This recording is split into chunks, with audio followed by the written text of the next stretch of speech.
Welcome back muli sa Chloe TV. So mga kalingap, ngayon nga po ay meron po tayong nakitang reaction ng isang matanda. And I think nagpapahiwatig ito patungkol nga po sa nangyari dito sa Batalero family kung saan pinapatulpo nila si Kuya Bal. So dito guys, parang sinasabi niya na itong mag-ina na to, itong si Beyonce at saka si Hansel ay parang walang utang na loob umano. Sinabi rin po niya na hindi mo talaga makikita o hindi mo talaga mahuhusgahan ng isang tao na mabait ito or hindi pag hindi mo nakasama ng matagal. So itong matanda na to guys, I don't know kung related ba to ila Beyonce or baka kaano-ano lang dance. Hindi ko po alam. So mamaya ay atin pong panoorin yung iba pang sinasabi niya dito. Kasi parang sinasabi talaga niya dito na mali yung ginawa ng Batalero family dito sa Kalingap. No? Kasi kung tutuusin, ay walang mga ki-angels, no? Walang angels kung wala si Kuya Bal. Marami pa siyang mga sinasabi dito na pabor talaga kay Kuya Bal. And noon pa man, itong matanda na to ay sobrang napakasuportado na po si Kuya Bal, no? Noon pa man sa panahon pa ni Nanay Dabiana, nakasuporta na siya at nanonood na siya dito sa mga vlog ni Kuya Bal. Kaya siya ay nadismaya, no? Nalungkot siya na yung isang K-angels daw umano ang pinapaaral, binigyan ng malaking bahay at ito pa yung ginanti dito kay Kuya Bal. So mamaya ng konti atin pa yung panoorin at alamin kung ano pa yung mga sinasabi niya dito. Bago tayo magpatuloy doon, please don't forget to subscribe sa ating channel, paki-like and share ang ating video, paki-turn notification bell para laging updated every time na mag-a-upload po tayo.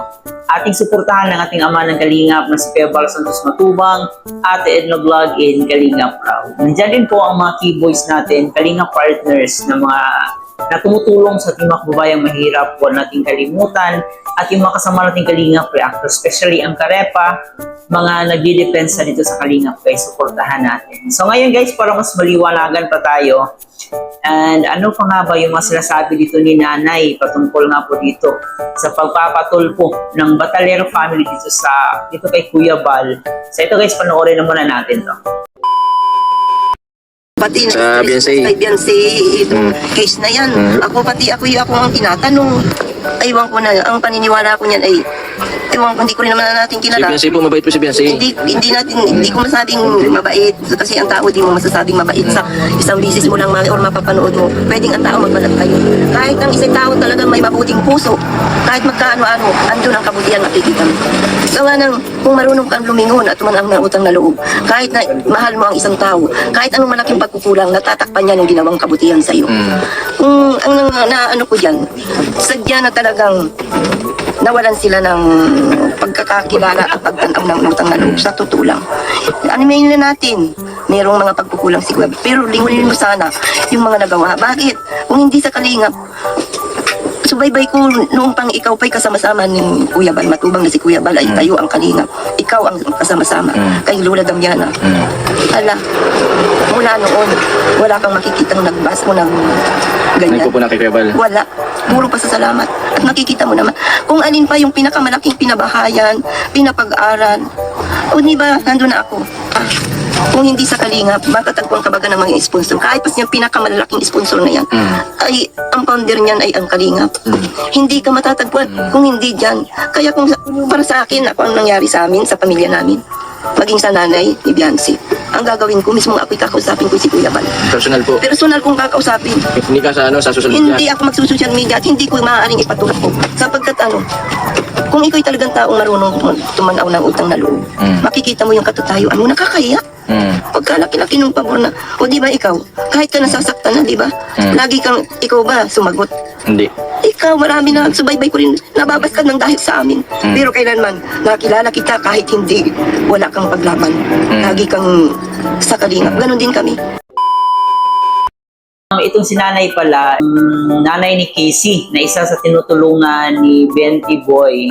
And itong kalagayan na sobrang hirap din. And sa pagkakalam natin, meron pa palang mga sakit sa utak itong mga taong to. So, masaya tayo na nandun si Bente Boy na nagtsatsaga para mabigyan ng tulong yung pamilya nila. So dito nga po guys, parang natanong kasi about po sa nangyari doon kay Kuya Bal, kung saan pinapatulpo nitong Batalero family. At dito sinasabi ni nanay na hindi mo talaga makikilala yung isang tao kung mabait ito or hindi pag hindi mo nakasama ng matagal. Nagsuggest rin po siya na kung sana ay kinausap na lang nila si Kuya Bal ng mahinahon, kinausap na lang nila ng yung parang walang halong galit, no? Kinausap nila ng masinsinan. So sana hindi na umabot pa sa ganitong sitwasyon, hindi na umabot sa pagpatulpo, hindi na rin umabot na si Kuya Bal nagpapatulpo din sa kanila, at hindi na umabot sana sa ganitong sitwasyon na grabe yung pangbabash ng ibang tao dito sa kanilang pamilya. So tama nga yung sinabi ni nanay, no, na dapat talaga ay ating isaalang-alang palagi yung dignidad at prinsipyo natin. So dapat talaga natin pairalin yung pagtanaw ng utang na loob dito sa mga taong tumulong sa atin.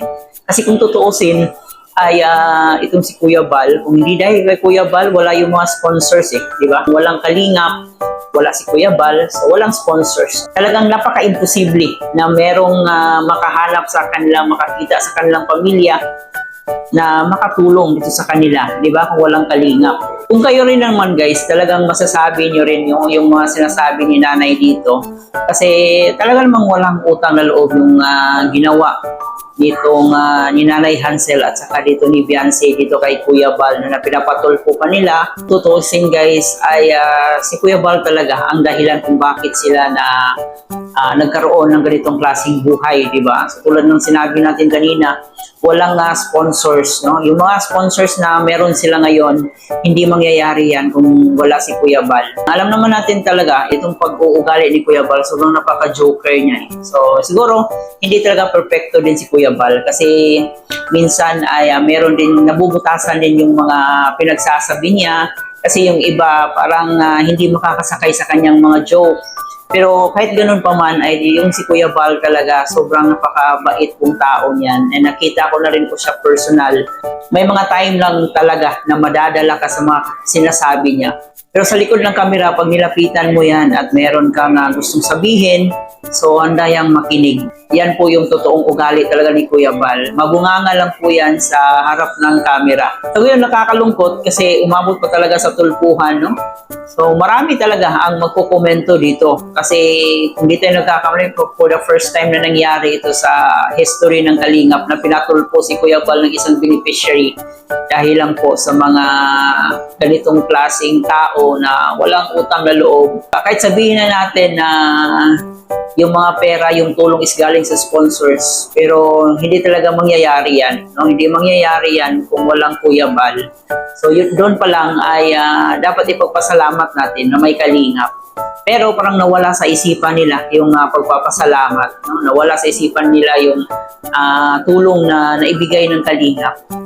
So, di natin masisisi, baka may mga taong involved, may mga taong nasa likod nila, no? May mga taong taga-sulsul sa kanila para ipatulpo si Kuya Bal, mga bigating tao na nasa likod nitong pamilyang Batalero. So, sana makita ito ni Nanay Hansel at saka ni Beyonce, itong komento ni Nanay, kasi parang magbago rin yung isip nila, no? For somehow ay ma-realize nila na kahit pa paano ay meron ding tulong talaga yung Kalingap dito sa kanila. Sana maliwanagan yung isipan nila. Kung nakaranas man sila ng pambabash ngayon, mga negative comment, ay kasalanan din po nila yan. Kasi kung sinabi pa lang nila in the first place, humingi sila ng tulong dito sa Kalingap, kinumbinsi nila or kinausap na si Kalingap Rob, si Kuya Bal, na sana ihinto na. Sana ganun ang nangyari, pero hindi na po huli na po ang lahat. And sobrang gulo na, marami na rin po nagre-reaction sa kanila, marami nang nangbabash na hindi natin kilala, na basta-basta na lang pumasok sa Kalingap. And ang napakasakit pa nito is sobrang ang sakit, no? Sobrang bastos po na mga sinasabi itong mga bagong pasok sa Kalingap dito sa Batalero family. So, nakakalungkot lang kasi sobrang pagbabalahura na talaga ang ginawa ng ibang Kalingap reactors dito sa kanila.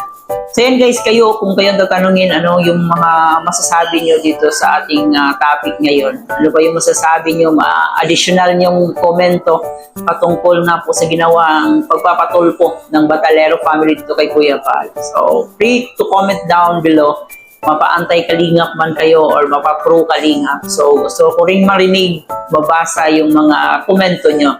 So, comment niyo po dyan. Once again, guys, maraming salamat. Huwag kalimutan mag-like and share and paki-subscribe na rin po ang ating channel. Ito po yung host na si Chloe TV. Thank you for watching.